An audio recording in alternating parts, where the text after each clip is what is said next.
Kia ora koutou, welcome to Tawa School Story Time. It has been a very long time since we've done one of these. I was actually looking back on some other ones, and I think for the first one I was almost wearing exactly the same t-shirt that I was last time. Hey, it must look good. Hey, it's great to have you along. Today we're going to do a couple of stories.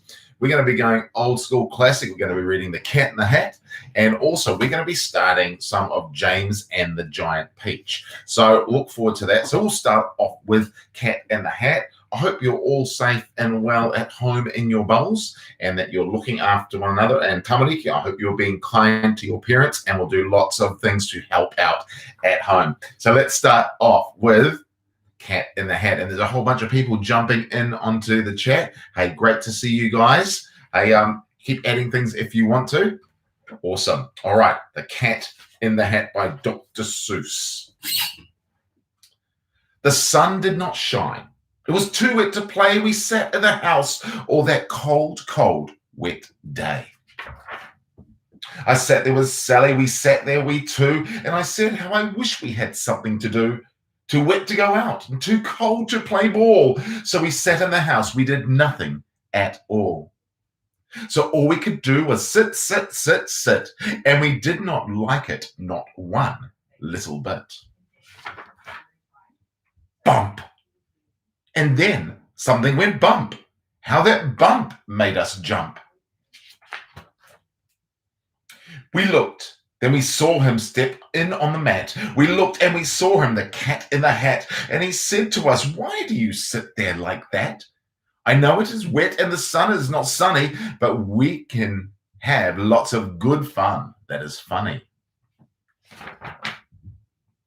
"I know some games we could play," said the cat. "I know some new tricks," said the cat in the hat. "A lot of good tricks. I will show them to you. Your mother will not mind at all if I do." Then Sally and I did not know what to say. Our mother was out of the house for the day.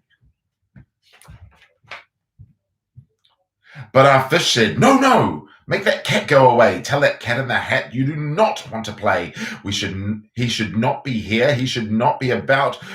He should not be here when your mother is out." I think the fish knows something is up.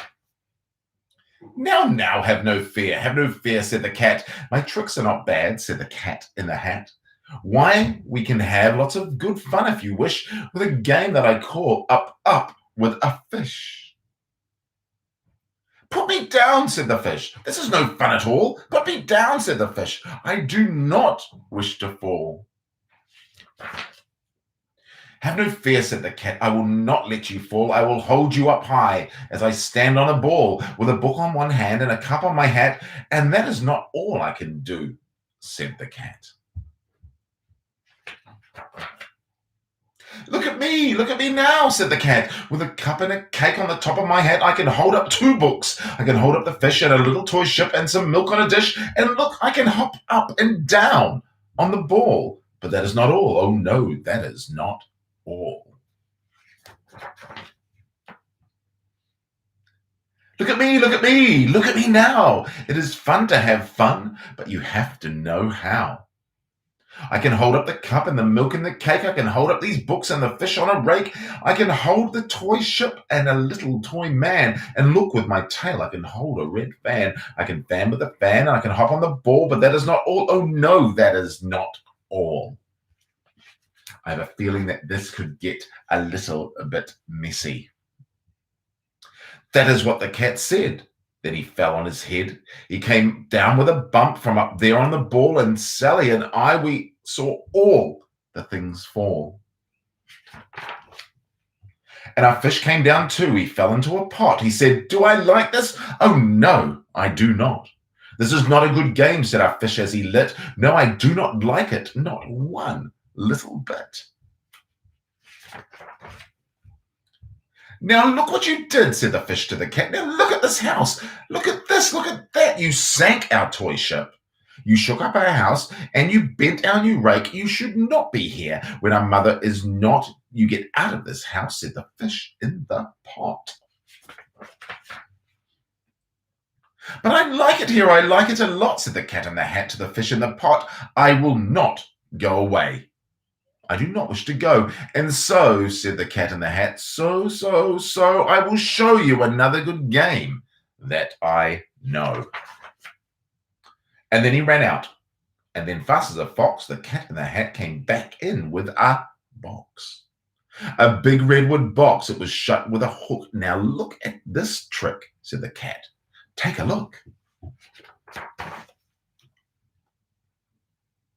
Then he got up on top with a tip off his hat. I call this game fun in a box, said the cat. In this box are two things I will show to you now. You will like these two things, said the cat with a bow.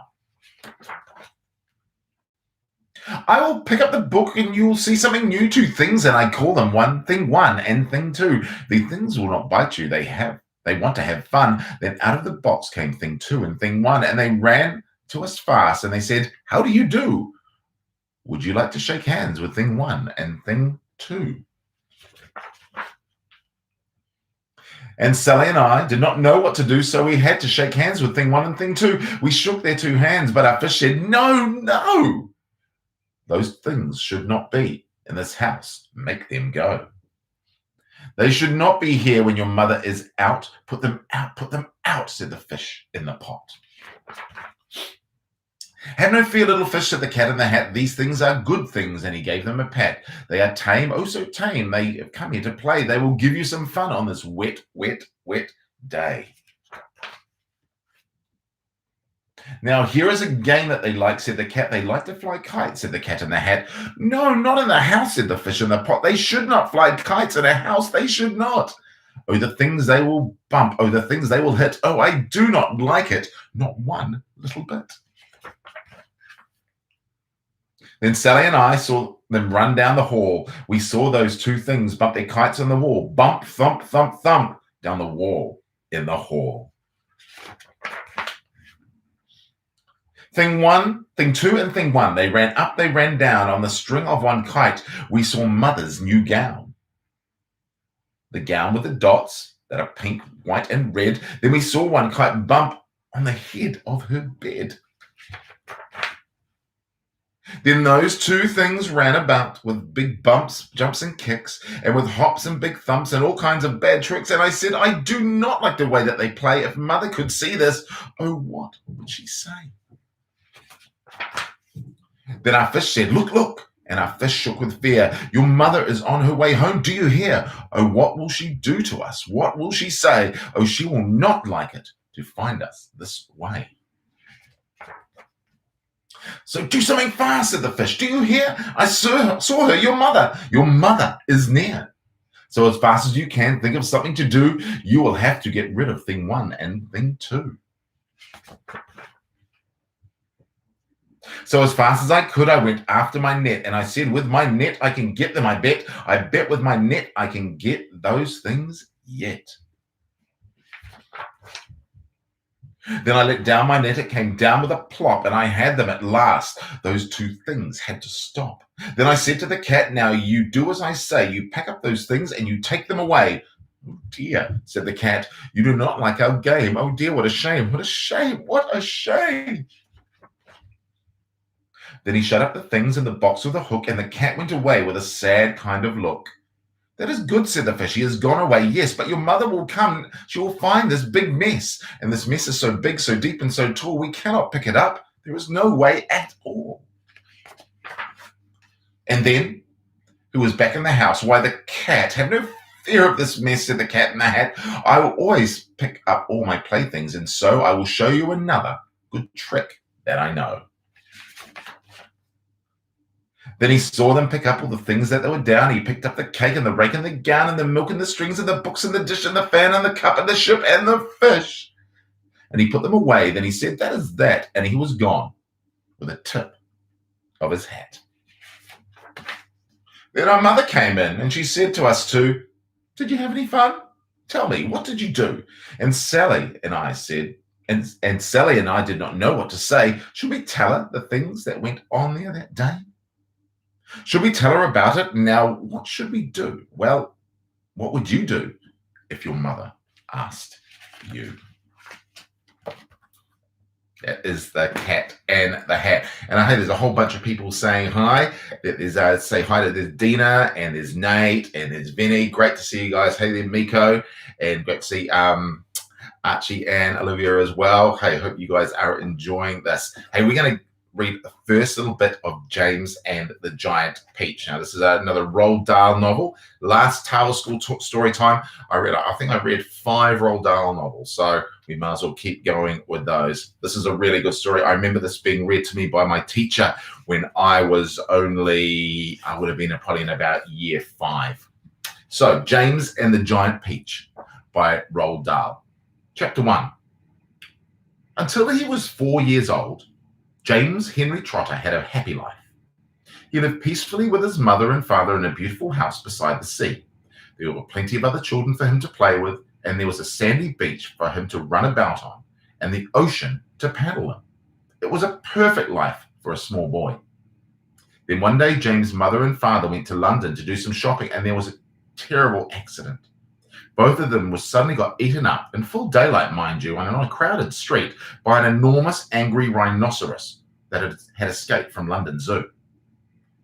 Now, this, as you can well imagine, was a rather nasty experience for 2 such gentle parents. But in the long run, it was far nastier for James than it was for them. Their troubles were all over in a jiffy. They were dead and gone in 35 seconds flat. Poor James, on the other hand, was still very much alive, and all at once he found himself alone and frightened in a vast, unfriendly world. The lovely house by the seaside had to be sold immediately, and the little boy, carrying nothing but a small suitcase containing a pair of pajamas and a toothbrush, was sent away to live with his 2 aunts. Their names were Aunt Sponge and Aunt Spiker, and I'm sorry to say that they were both really horrible people. They were selfish and lazy and cruel, and right from the beginning, they started beating poor James for almost no reason at all. They never called him by his real name, but always referred to him as, "You disgusting little beast," or "You filthy nuisance," or "You miserable creature."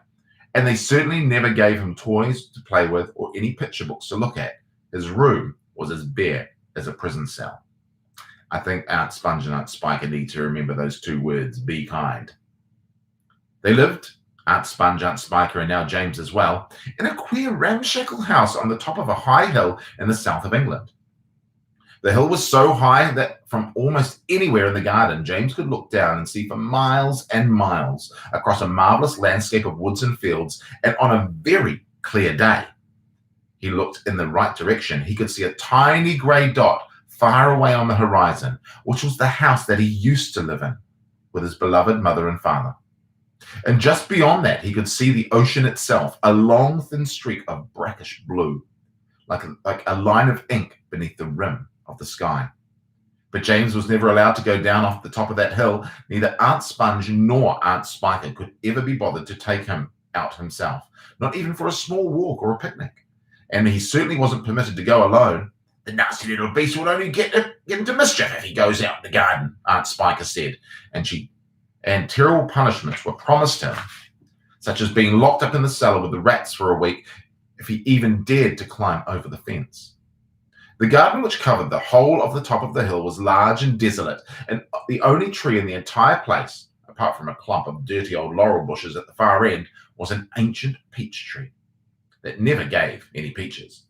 There was no swing, no seesaw, no sandpit, no other children ever invited to come up the hill to play with poor James. There wasn't so much as a dog or a cat around to keep him company. And as time went on, he became sadder and more lonely, and he used to spend hours every day standing at the bottom of the garden, gazing wistfully at the lovely but forbidden world of woods and fields and ocean that was spread out below him like a magic carpet. Chapter 2. After James Henry Trotter had been living with his aunts for 3 whole years, there came a morning when something rather peculiar happened to him. And this thing, which I say was only rather peculiar, soon caused a second thing to happen that was very peculiar. And then that very peculiar thing, in its own turn, caused a really fantastically peculiar thing to occur. So it all started on a blazing hot day in the middle of summer. Aunt Sponge, Aunt Spiker, and James were all out in the garden. James had been put to work, as usual. This time he was chopping wood for the kitchen stove. Aunt Sponge and Aunt Spiker were sitting comfortably in deck chairs nearby, sipping tall glasses of fizzy lemonade and watching him to see that he didn't stop work for one moment. Aunt Sponge was enormously fat and very short. She had those piggy eyes and a sunken mouth and one of those white flabby faces that looked exactly as though it had been boiled. She was like a great white soggy overboiled cabbage. Aunt Spiker, on the other hand, was lean and tall and bony, and she wore steel-rimmed spectacles that fixed on the end of her nose with a clip. She had a screeching voice and long, wet, narrow lips, and whenever she got angry, her excited little flecks of spit would come shooting out of her mouth as she talked. And there they sat, these two ghastly hags, sipping their drinks and every now and again screaming at James to chop faster and faster. They also talked about themselves, each one saying how beautiful she thought she was. And there are the two aunts. Aunt Sponge had a long-handled mirror on her lap and that she kept picking it up and gazing at her own hideous face. "I look and smell," Aunt Sponge declared, "as lovely as a rose. Just feast your eyes upon my face. Observe my shapely nose. Behold my heavenly silky locks, and if I take off both my socks, you'll see my dainty toes. But don't forget," Aunt Spiker cried, "how much your tummy shows." Aunt Sponge went red, and Aunt Spiker said, "My sweet, you cannot win. Behold my gorgeous curvy shape, my teeth, my charming grin. Oh, beauteous me, how I adore my radiant looks, and please ignore the pimple on my chin." "My dear old trout," Aunt Sponge cried out, "you're only bones and skin." "Such loveliness as I possess can only truly shine in Hollywood," Aunt Sponge declared. "Oh, wouldn't that be fine? I'd capture all the nation's hearts, they'd give all the leading parts, the stars would all reside. I think you'd make," Aunt Spiker said, "a lovely Frankenstein." Poor James was still slaving away at the chopping block. The heat was terrible. He was sweating all over. His arms were aching. The chopper was a large, blunt thing, far too heavy for a small boy to use, and as he worked, James began thinking about all the other children in the world and what might they be doing at the moment. Some would be walking in cool woods and picking bunches of wild flowers, and all the little friends whom he used to know would be down by the seaside playing in the wet sand and splashing around in the water. Great tears began oozing out of James' eyes and rolling down his cheeks. He stopped working and leaned against the chopping block, overwhelmed by his own unhappiness. "What's the matter with you?" Aunt Spiker screeched, glaring at him over the top of her steel spectacles. James began to cry. "Stop that immediately and get on with your work, you nasty little beast," Aunt Sponge ordered. "Oh, Aunt Sponge," James cried out, "and Auntie Spiker, couldn't we all please just for once go down to the seaside on the bus? It isn't very far and I feel so hot and awful and lonely." "Why, you lazy, good-for-nothing brute," Aunt Spiker shouted.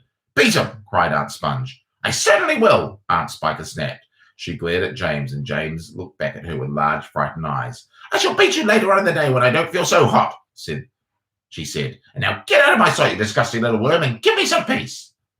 James turned and ran. He ran off as fast as he could to the far end of the garden and hid himself behind the clump of dirty old laurel bushes that he mentioned earlier on. Then he covered his face with his hands and began to cry and cry.